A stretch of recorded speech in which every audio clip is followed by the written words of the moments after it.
Olá, eu sou o professor Ricardo Rambo e vou estar hoje com vocês falando sobre os passos para se planejar um treinamento de força eficiente. Eu sou formado em Educação Física, me formei na Universidade Católica de Brasília, tenho uma pós-graduação em Musculação e Treinamento de Força pela UniFMU, em São Paulo. Tenho um aperfeiçoamento na Academia Estatal de Cultura Física de Moscou, na Rússia. Esse ano eu estou fazendo 29 anos de experiência, de vivência na área de musculação e treinamento, seja como professor de academia, como coordenador. 20 anos como personal trainer em várias cidades aqui no Brasil e fora do Brasil também. E 17 anos como docente, como professor de cursos de extensão, graduação e pós-graduação em vários temas, várias áreas da educação física. Entre os trabalhos que eu desenvolvi, eu fui o tradutor do Mr. Olympia Ronnie Coleman em 2003, fui o preparador físico da atleta Mariana Ohata do triatlo nas Olimpíadas de Sydney 2000 e treinei mais de 100 atletas em mais de 25 modalidades esportivas até hoje. Bom, esse nosso assunto, quando a gente fala em planejamento, quando a gente fala em organização e estruturação de treinamento, aqui no Brasil é conhecido como periodização. Periodização, antes de tudo, não pode ser entendida apenas como um ciclo de treinamento. É muito mais que isso. É uma concepção de treinamento que envolve todo um sistema de treinamento para atingir um determinado objetivo, né? Que no caso se chama a forma esportiva, que é o desempenho máximo que você consegue através dessa organização e dessa estrutura de treinamento. Quando a gente fala em periodização, nós estamos falando em coisas que foram desenvolvidas desde a época da Revolução Russa, em 1917. Só que o que ficou mais conhecido no mundo todo é a concepção de treinamento da periodização de Matveev, dos anos 60, né? E ele desenvolveu esse conceito, essa concepção de treinamento com a observação de atletas dos anos 30 a 50 da União Soviética. Quando a gente fala de um conceito mais avançado, mais contemporâneo de treinamento, normalmente nós estamos falando do sistema de treinamento em blocos, do Yuri Verkhoshansky. Essa é uma outra concepção de treinamento. Enquanto que a concepção do Matveev, da periodização, ela é mais pedagógica e hoje em dia serve para atletas iniciantes ou atletas que não possuem um alto rendimento ainda. O sistema de treinamento em blocos só serve para atletas de alto nível, atletas com alto rendimento. A concepção do Matveev é mais pedagógica, onde você organiza, estrutura o treinamento, e a concepção do Verkhoshansky, ela é mais biológica, ela é mais específica para atingir um alto nível de performance esportiva dentro de uma determinada modalidade esportiva. Então são as duas concepções mais conhecidas, né, que nós temos. Quando a gente fala em organização de treinamento, em estruturar todo o treinamento, a primeira coisa importante, o primeiro passo importante é a observação, é o conhecimento da teoria do treino, que é baseado na síndrome de adaptação geral dos trabalhos de Hanseley sobre o estresse no organismo humano. Depois essa teoria do treino, ela foi melhorada, foi avançada, né, através dos estudos e conhecimentos do processo de adaptação do organismo humano frente ao trabalho muscular intenso. E um dos trabalhos mais importantes que existiram aí foi do Yakovlev, nos anos 40, 50, né, que é conhecido a curva de anabolismo e catabolismo. O que é a teoria do treino? A teoria do treino diz o seguinte, que o treino propriamente dito é o estímulo ao organismo. Nessa primeira fase do estímulo propriamente dito, né, do efeito imediato da carga de treinamento, o organismo ele não melhora, ele só piora, você só fica mais cansado, você não tem a mesma força, você não tem a mesma velocidade. Então é importante, nesse primeiro momento, nessa primeira fase, que é a fase catabólica, você saber como é que o seu aluno, como o seu atleta, chega para você naquele determinado dia. Senão o que pode acontecer é que a reserva de adaptação dele, o nível de estresse dele pode estar muito alto, essa reserva de adaptação pode estar baixa, e se você der, por exemplo, um treino de alta intensidade, provavelmente, muito provavelmente, ele não vai conseguir se recuperar adequadamente daquela intensidade de treino. Então, nessa primeira fase, é muito importante que você saiba como o aluno está chegando, você saiba como está a condição de recuperação e adaptação dele, que tem tudo a ver, que está diretamente relacionada ao nível de estresse dele.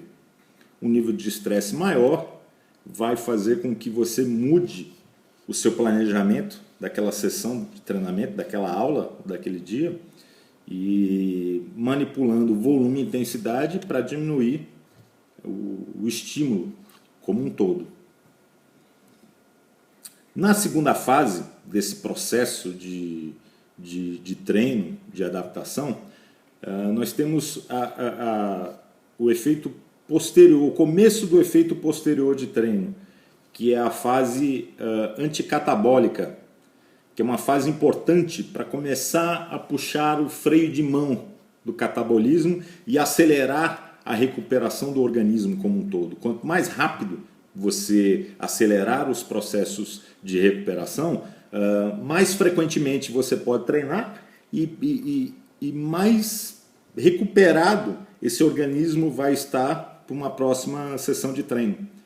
Então, as estratégias usadas nessa segunda fase, essa fase anticatabólica, são estratégias de alimentação e suplementação, e estratégias de massagem, estratégias de hidroterapia, qualquer coisa que possa ser feita nesse período de 20 a 30 minutos depois do treino até 1h30 depois do treino. Esse uma parte, é uma janela importante onde você consegue recuperar, acelerar essa recuperação do teu aluno. Depois nós temos a terceira fase, que é a fase de recuperação propriamente dita, que é a fase anabólica.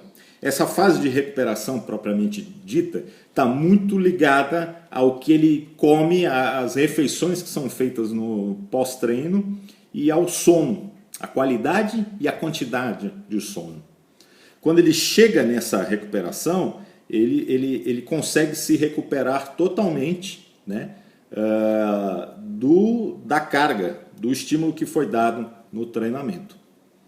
E aí ele recuperando, existe a condição, existe a chance de ele chegar na quarta fase desse processo de treino, processo de adaptação, que é a fase de reconstrução adaptativa ou de supercompensação.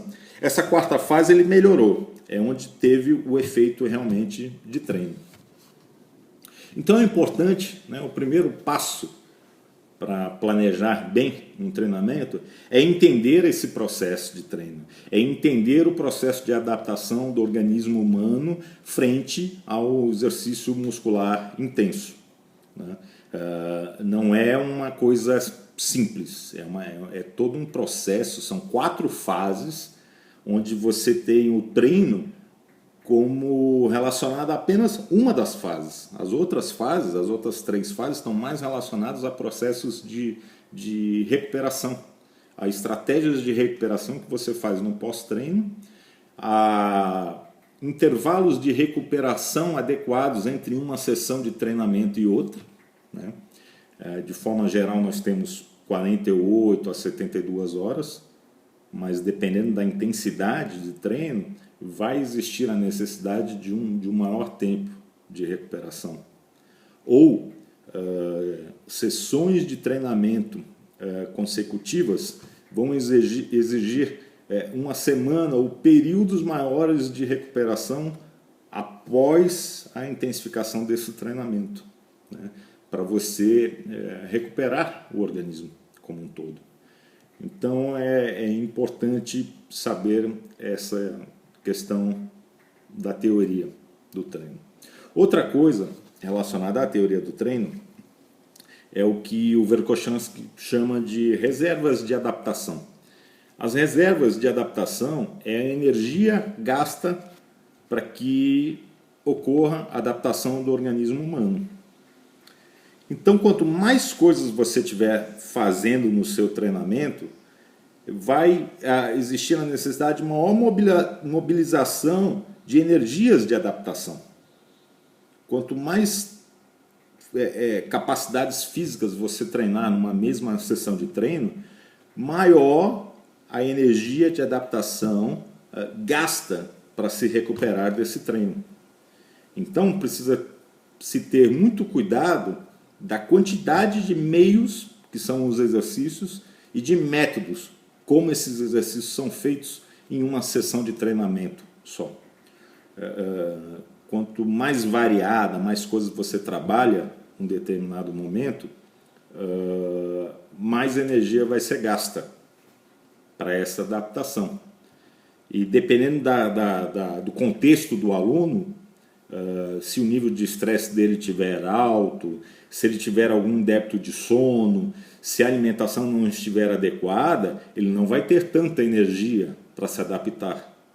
Então, além da intensidade do treino, é importante também observar a quantidade de coisas que você está treinando. No caso, por exemplo, a quantidade de capacidades físicas que você está treinando, ou a quantidade de meios, de exercícios de treinamento diferentes que estão sendo utilizados numa mesma sessão de treino. Por exemplo, se você usa numa mesma sessão de treino pliometria, kettlebell, TRX e levantamento de peso olímpico, nossa, vai precisar de muita energia de adaptação para que o organismo assimile e consiga se recuperar e adaptar dessa sessão de treinamento. Então, precisa ter muito cuidado em como montar essa sessão de treino e de acordo com a reserva de adaptação que esse aluno, que esse atleta tem. A outra coisa é que quando a gente fala do processo de treino, né, para uma maior exemplificação, para ficar mais fácil a compreensão, a gente fala de uma sessão de treino só. Então a gente está falando só do efeito imediato e posterior. Mas existe também o efeito sumário, que são a soma de sessões de treinamento durante a semana, e existe o efeito acumulativo de treinamento, que são o efeito de várias semanas de treinamento somadas. Isso também é muito importante. No caso de um aluno, por exemplo, de personal, ou um atleta iniciante, que não é de alto nível, você pode pensar em estímulo e recuperação numa proporção de 1:1. Por exemplo, você dá o estímulo, dá a sessão de treino, dá a aula e tem a recuperação, 48, 72 horas. Ou o próximo treino vai ter também um caráter recuperativo. Quando você trabalha com alunos mais avançados, com atleta de alto nível, você pensa nos efeitos sumários e acumulativos. Você vai treinar, por exemplo, com cargas moderadas e altas, né, treinos mais fortes, durante várias sessões de treino ou várias semanas de treinamento. E aí essa recuperação vai ser feita depois dessas semanas. Então é uma proporção maior de 2:1, 3:1, pensando em ou sessões de treino ou semanas de treino. Para atletas de alto nível, você não pode ter esse pensamento de estimular e já recuperar. Não, você precisa estimular essas reservas de adaptação por um tempo maior. E aí sim está a recuperação. Agora, para alunos iniciantes, aí você tem que pensar em recuperações mais rápidas, né? Mais diretamente relacionadas à sessão de treino. O segundo passo importante é fixar as metas, é saber o que você vai trabalhar com o seu aluno, o que é mais importante, o que ele necessita naquele primeiro momento, e a ordem hierárquica do que você vai trabalhar. Por exemplo, se você precisa trabalhar a força explosiva, se você quer usar, por exemplo, o método pliométrico de treino para aumentar essa força explosiva, você antes vai precisar adaptar o sistema locomotor passivo desse aluno, desse atleta. Vai ter que trabalhar os ligamentos, vai ter que trabalhar as articulações para aguentar essa carga, esse estímulo forte que vai ser feito posteriormente.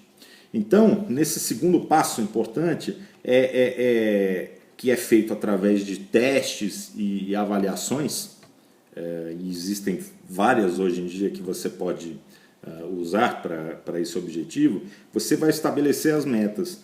E como eu falei no primeiro passo, está relacionado às reservas de adaptação. Se você trabalhar tudo de uma vez, vai ser um treinamento muito exaustivo no primeiro momento. Vai precisar de uma reserva de adaptação, de uma energia de adaptação muito grande do seu aluno. Então, o melhor é que você planeje e fixe as metas de acordo com a importância, com a necessidade, em relação aos momentos. Lembra que quando a gente está falando de periodização, quando a gente está falando de organização e estruturação de treinamento, nós estamos falando de uma coisa a médio e longo prazo. A sessão de treino ela é muito importante, mas ela é apenas um componente de algo muito maior. As adaptações orgânicas, as adaptações vindas do exercício físico, do treinamento, elas demoram um tempo. Elas acontecem só a médio e longo prazo. Não adianta acelerar esse processo, porque o organismo humano, esse processo de adaptação do organismo humano, ele não acelera. Então, por isso que é importante fixar as metas e dar tempo e estabelecer o tempo que você vai levar para alcançar cada uma dessas metas. O terceiro passo vai ser o caminho que você vai levar com o aluno, né, com o atleta, para alcançar essa meta. E aí, nesse caminho, vão ser os meios de treinamento, ou seja, os exercícios necessários e adequados para aquela meta do segundo passo, e como utilizar esses exercícios, que são os métodos que vão ser utilizados para alcançar aquela meta. O importante aqui, uma das coisas importantes, é não gastar muita energia num primeiro momento adequado. Uma organização e uma estrutura adequada de treinamento prevê o seguinte, que você use as estratégias, que você use os meios e métodos de treinamento menos eficientes primeiro, ou seja, os menos intensos, os mais fáceis de serem assimilados, e progressivamente ir aumentando a intensidade dos meios e métodos de treinamento. Então, se você utilizar um método de treinamento muito intenso e que realmente vai dar uma adaptação, né, que é cientificamente comprovado que vai elevar o estado, a forma desportiva do seu aluno ou do seu atleta, se você usar ele no início dessa estrutura, vai dar um resultado muito rápido, mas depois você não vai ter mais resultado. E além de tudo, você pode estar arriscando o aluno a ele ter alguma lesão ou se desgastar muito ou ficar muito estressante o treino no primeiro momento.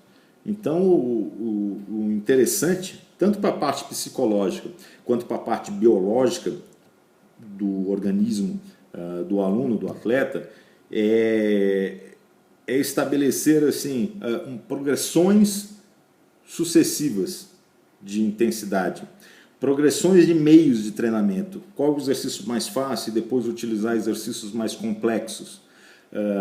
Progredir também nos métodos de treinamento, usar os métodos de treinamento mais simples, menos complexos, e aí aos poucos ir progredindo.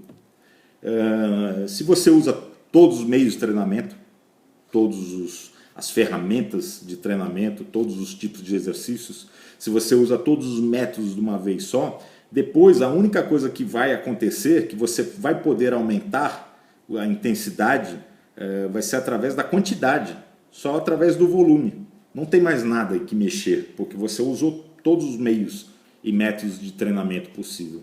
Então a única forma que vai sobrar para você elevar o estado de treinamento, a forma desportiva, o condicionamento, a aptidão física desse aluno ou desse atleta, vai ser através de aumentar a quantidade.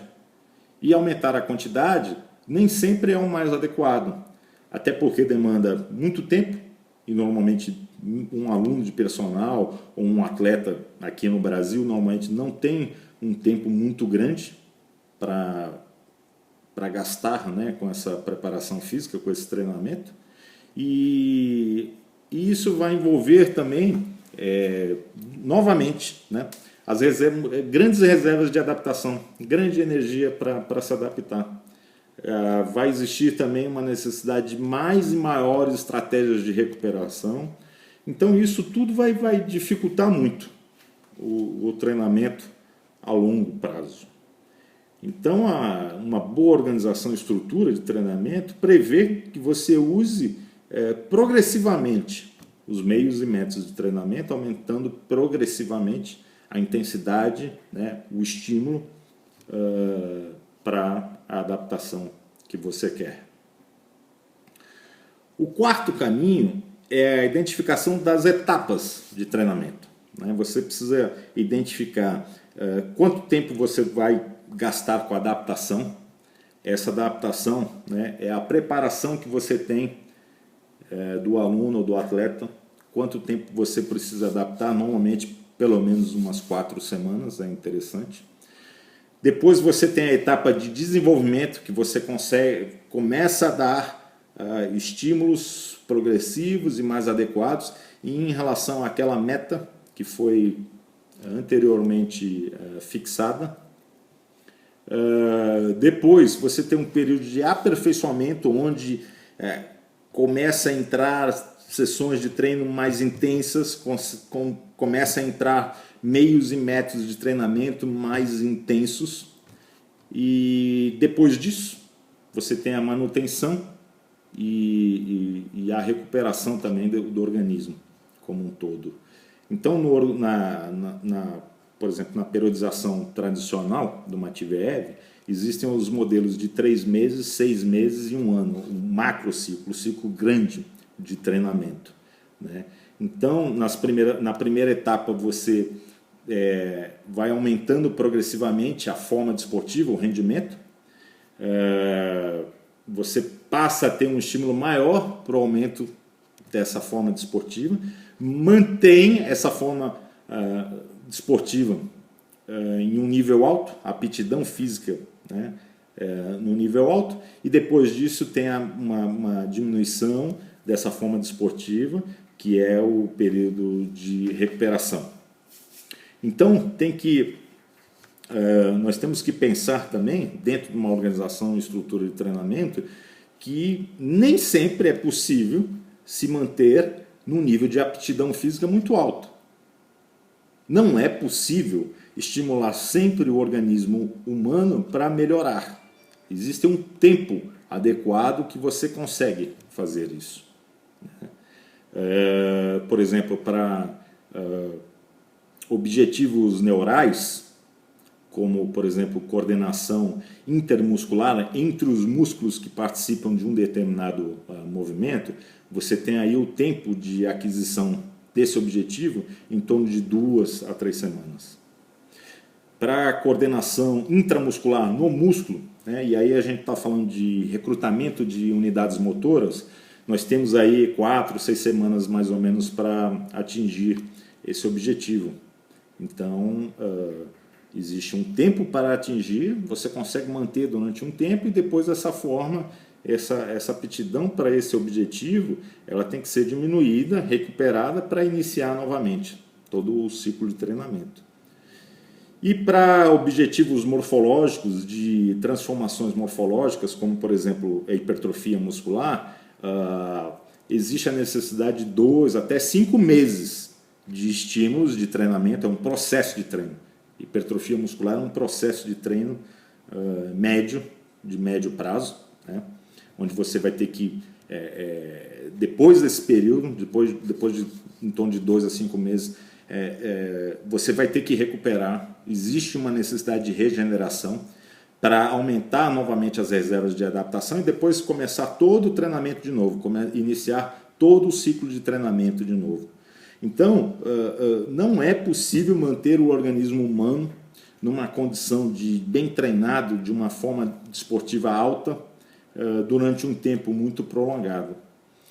Esse passo, que é a identificação das etapas de treinamento, né, prevê que existe um momento de preparar, de adaptar, existe um momento de desenvolver, existe um momento de aperfeiçoar essa forma, mas depois vai ter que ter o momento de manutenção e recuperação do organismo humano. Não é possível manter sempre estímulos altos, né?